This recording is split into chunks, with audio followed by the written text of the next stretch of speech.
Eh bien salut à tous, c'est PK et aujourd'hui on se retrouve sur Space Engineers pour une présentation de mon imprimante 3D. Cette imprimante 3D, j'en ai fait deux. J'en ai fait une grande avec un très grand plateau comme vous pouvez le voir avec beaucoup de soudeuses. Donc là on peut faire des très grands vaisseaux qui soient hauts et quand même pas mal larges, hein. On peut le faire en plusieurs étapes bien sûr, il n'y a aucun problème. Et j'en ai aussi fait une petite, donc vous allez voir. La petite peut très bien faire ce petit vaisseau là que je suis en train de faire sur la grande. C'est exactement la même chose. Donc là on voit que ça bouge énormément quand on est en train de faire ça, tout simplement parce que les pistons ne vont pas assez vite, il suffit juste de les accélérer un peu plus, mais sinon ça ne perd aucun bloc. Tous les blocs qui ont été posés seront utilisés. Obligatoirement, même les blocs qui sont au milieu, tout au milieu du vaisseau, ils seront quand même soudés, c'est ça qui est vraiment super génial.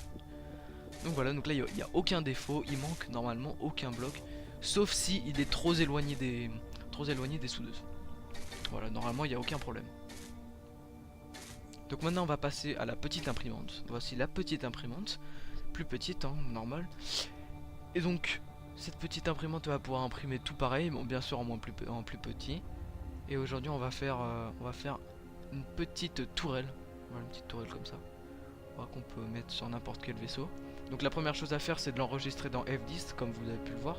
Ensuite de le mettre dans un hologramme, de le mettre au bon endroit parce qu'il faut que ce soit quand même précis, qu'il soit connecté à un bloc pour pouvoir être soudé. Et ensuite on lance la soudeuse et on lance les pistons.